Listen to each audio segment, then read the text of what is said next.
السلام عليكم ومرحبا بكم متتبعاتي الغاليات. كنتمنى تكونوا كاملين في تمام الصحه والعافيه ان شاء الله. وانتم كتابعوا الفيديو ديالي اليوم. الفيديو ديالنا البنات جد مميز. دائما كنبغي نقتسم معكم التجربه ديالي واجتهاداتي بكل صدق وحب وامانه. فاليوم غنشوفوا اليوم غنمشي ندير الحجامه البنات في هذه الايام المباركه. فاش غنقول لكم الحجامه، حنا دائما كنتحدثوا على الاكل الصحي، فالاكل الصحي بوحدو ما كيكفيش باش يعطينا واحد النتيجه. فهو كاين كما كنقولوا حنا تغيير نمط العيش، ولا كاين بروتوكول كيخصنا نتبعوه، والحجامه كتبقى من اهم الاشياء. نبداو النهار ديالنا من الاول وغادي نشوفوا، لان الحجامه المكملات الاكل الصحي والنقص من الستريس هو اللي كيعطينا في الاخير واحد النتيجه. ثقوا بيا من تجربتي. فهنا غادي نقتسموا اليوم ديالي يعني من الاول. مني كنفيق اول حاجه كناخدها البروبيوتيك. حنا تحدثنا على البروبيوتيك بزاف.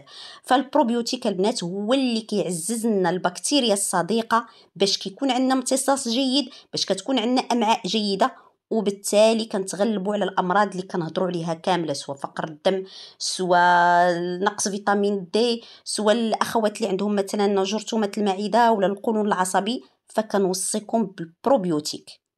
البروبيوتيك هو ماشي غنقول لكم على قائمه المكملات الغذائيه، لا، لان كاين حنا مازال غادي نشوفوا. عرفتي البنات، بقوه ما كنبغي، الله شاهد انني نعطيكم نصائح وانني نعطيكم تجربتي نقتسمها معكم، بقدر ما بحال كيبقاو تخلطوا لي الافكار.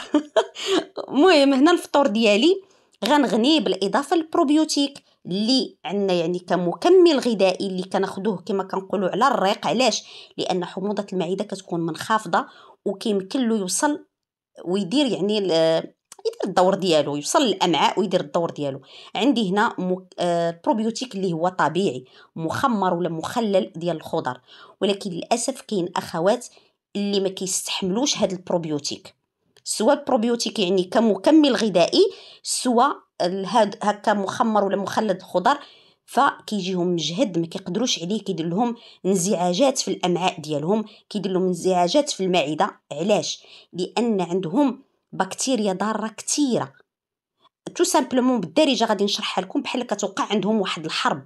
ديك الانزعاجات اللي كتحدث لهم هو ان البكتيريا الضاره اللي عندهم مع البكتيريا الصديقه اللي كيدخلوها على شكل بروبيوتيك مكمل غذائي ولا خميره بلديه ولا مخمر ديال الخضر، فكيولي بحال الحرب. البكتيريا الضاره كتبغي تغلب والبكتيريا النافعه كتبغي تغلب، وهذاك الشخص كيبقى يحس بهذوك الاعراض. شنو هو الحل؟ انا دائما ما كنبغيش نعطيكم غير خصنا الحل، حنا كاملين مرض وكنقلبوا على الحل. هو انكم تبداو البروبيوتيك شويه بشويه. هادو الناس اللي عندهم يعني بكتيريا ضاره كثيره يبداو واخا غير ب5 بروبيوتيك، غير 5. بحال دابا المخمر الخضر ياخذوا غير شويه منه، شويه منه، ما يكتروش، وبطبيعه الحال ويجتنبوا على الاشياء اللي كتحفز ان البكتيريا الضاره تزاد، منها السكريات، منها المقليات، منها اللي هضرت عليهم بزاف، يعني المصنعات اون جينيرال. فتما شويه بشويه غنبداو نعززوا البكتيريا الصديقه، فيعني ما غتقدرش هي اللي غتغلب. وبطبيعه الحال حنا هادشي اللي بغينا. اي حاجه بالتدريج كتجيب نتيجه. ثقوا بيا، هاد الاشياء الطبيعيه راه ما غاديش واحد العصا سحريه سور بلاص غتجينا النتيجه. انا دابا راه اكثر من عامين عاد بديت كنجني النتائج الحمد لله، وباقا كنطمح في الاكثر. هنا الخبز ديال الخميره البلديه شفناه اكثر من مره. شوفوا ما شاء الله، هذا الخبز اللي اقتسمت معكم مؤخرا اللي كان فيه 14 المكون، يعني فيه الحديد، فيه بروبيوتيك ديال الخميره، وزدنا فيه السمن، فيه الخرقوم، فيه اشياء كثيره. غنخلي لكم الرابط اللي ما شافتش هذا الفيديو كنصحها تشوف هذا الفيديو هذا ديال هذا الخبز هذا. والمكمل الغذائي اللي ما كنستغناش عليه نهائيا من نهار بديت المكملات الغذائيه هو البروبوليس. كنقول لكم بروبيوتيك. البروبوليس وجولي غوايال انا ما كنرتاحش منهم. كيقولوا لي الاخوات من نهار بديتهم ما ارتاحيتش. مازال جولي غوايال كتعرفوا المشاكل اللي كاينه في المكملات بعض الخطره، يعني ما كنلقاوهمش كيتباعوا، كتكون كوموند باقا ما جاتش. ولكن انا الا لقيت البروبوليس فكناخذو بواحد الكميه باش ما نوقعش في هذه المشكله هذه. بروبيوتيك الحمد لله عمرني ما قطعته. شوفوا انا كنوريكم الخبز هنا فطوري عادي، خدي اي فطور غير يكون فطور صحي. من طبيعه الحال انا هنا دايره تيزان ديال الخروب. حنا هضرنا على الخروب والفوائد ديالو بالنسبه للجهاز الهضمي، فرائع البنات. اللي عندها مشاكل ولا حتى اللي ما عندهاش، اللي بغات تحمي الجهاز الهضمي، لان راه الجهاز الهضمي هو بيت الداء.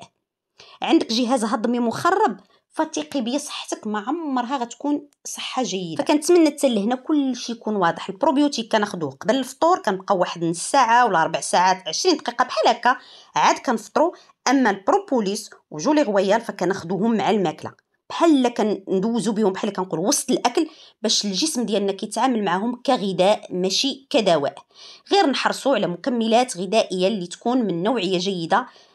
في الحقيقه انا هادو اللي كنجرب ديال اي هيرب مزيانين. انا ما عندي حتى علاقه البنات باي هيرب، حتى علاقه نهائيا باي هيرب. انا كنعطيكم مثلا منين كنشري تحت طلبكم، لان حتى انا في الاول كنت حيره، وغير الناس اللي نصحوني وراوني منين نشري باش المنفعه كتعم. شوفوا معايا هنا كنوريكم الصويبنات اللي حضرنا بالورد، فغادي نديهم هديه للاخت الحبيبه ديالي العزيزه عليا اللي غنمشي ندير عندها الحجامه. اللي ما شافتش الفيديو ديال الصابون كنا حضرناه بالورد وبالقهوه، غادي نخلي لها الرابط اسفل الفيديو ان شاء الله. فهنا شديت الطريق باش غادي نمشي ندير الحجامه. من بعد ما فطرت ضروري البنات ملي كنفطروا كنبقاو 3 السوايع على الاقل. كاين اللي كتقولك لا الحجامه خصها تكون زعما على معده فارغه اجام قبل ما نفطر. لا ماشي ضروري، غير نكونوا يعني دازت على الماكله ديالنا 3 ديال السوايع عاد نمشيو نديروا الحجامه. فاش غنقول لكم انا من تجربتي الخاصه البنات، الحجامه لقيت عليها راحتي، استفدت منها بزاف. بعد الم المفاصل اللي كان عندي الحمد لله ولله الحمد لقيت عليها الراحه بزاف. بطبيعه الحال ماشي الحجامه بوحدها، راه حاجه بوحدها البنات راه ما كدير والو. راه ناكل الاكل الصحي وما ناكلش مكملات وما نديرش حجامه، لا ندير حجامه وما نديرش، راه خصنا، راه سلسله، راه نظام غذائي ولا نمط عيش. فهمتوني؟ كنتمنى نكون كنوصل لكم الفكره. كيجيني تساؤلات على الحجامه، واش الناس ديال فقر الدم يديروا الحجامه؟ بطبيعه الحال الحجامه ماشي غير الناس واش يديروها مولين فقر الدم ولا ما يديروهاش مولين فقر الدم. حجامه كيخصنا حجامه منضبطه. حجامه الا كانت عند ناس متمرسين متخصصين اللي يعني قراو فيها وعندهم دبلومات وشهادات عاليه في الحجامه، راه ما كيكونش فيها دم كتير، راه كيكون فيها البنات واحد شويه هادوك غير اخلاط وخلايا ميته مع واحد شويه الدم، واحد الشريط اللي خفيف. اليوم هنا كنوريكم انني درت الابر الصينيه لاول مره، درت ابر صينيه درتها في قاع رجلي البنات. فاش غنقول لكم اللهم لك الحمد. كنتمنى نتوما تطيحوا في شي حجامه اللي تكون. انا عندي واحد اللائحه على صعيد ديال المغرب ديال الناس ديال الحجامه منضبطه، اللي بغات تقول لي المدينه اللي هي فيها. الا كانت عندي المدينه ضمن هذيك اللائحه انا كنبغي المنفعه تعم. انا هاد الناس الحجامه تا هما انا ما عندي بهم حتى شي علاقه، ولكن انا حيت مريضه ودزت بالمرض ودزت انني كنت تالفه، حتى انا رشدوني غير الناس وراوني غير الناس، فبالتالي كنحس بكل واحد مريض. فالناس ديال فقر الدم ممكن يديروا الحجامه، ولكن عند ناس اللي متمرسين اللي ما غاديش يخرج لهم منها هذيك الدم كتير. وكما قلت لكم راه ماشي غير الناس ديال فقر الدم، راه الدم كتير باش يخرج راه ماشي صحي، وهذيك ماشي حجام. هنا الحمد لله وبصحتي وراحتي الحجامه. من بعد ما رجعت غندير هذا العصير هذا الغني بالحديد، وعصير منعش. فدابا الصهد تا غنرتاح الناس. عرفتي ما كرهتش كل وحده دير الحجامه من نوع الحجامه اللي كندير، راه كتنزل عليك واحد الراحه وواحد السكينه، كيجيك بعدا واحد النعاس ولو كور ديالك كيرتاح. علاش؟ لانك تجدد الدوره الدمويه، كتحفز هرمون السعاده، اشياء كثيره كتوقع في الجسم.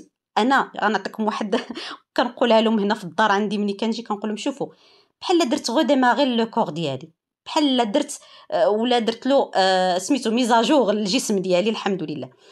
فهنا العصير حنا سبق ودرناه، هذه الباربه مع الخوخ غادي نطحنو، غادي نزيد معاه شويه ديال الماء. بالنسبه كان عندي عطي تذكير بالنسبه للاخوات اللي ما شافوش، غادي ندير معاه الماء ديال القله. بطبيعه الحال الماء ديال القله راه رائع البنات، حاولوا تجتنبوا تماما شرب الماء ديال الروبيني بالنسبه للناس خصوصا اللي كيتابعوا اكل صحي وعندهم مشاكل ديال الجهاز الهضمي، بعدوا من الماء ديال الروبيني. وغادي نشرب هذا العصير ونمشي نرتاح حتى نوض وناكل غير شي حاجه خفيفه. ملي كنديروا الحجامه ما خصناش ناكلوا اللحوم، رانا حطيت لكم واحد الصوره معلقه تما في المركز الحجامه. ما ناكلوش اللحوم، ما ناكلوش الحوت، ما ناكلوش البيض، ناكلوا يعني شي وجبه اللي تكون خفيفه، نخليو هذاك النهار الجسم ديالنا يرتاح. بالنسبه انا قلت لكم الا بغيتوا كل وحده اللي كانت مهتمه بالحجامه تعطيني المدينه نعطيها. وكذلك بالنسبه للمكملات، الا بغيتوا اللي ما كتعرفش ولا اللي ما عندهاش منين كتشري المكملات، فبكل فرح نوريها منين كنشري انا المكملات. احبكم في الله.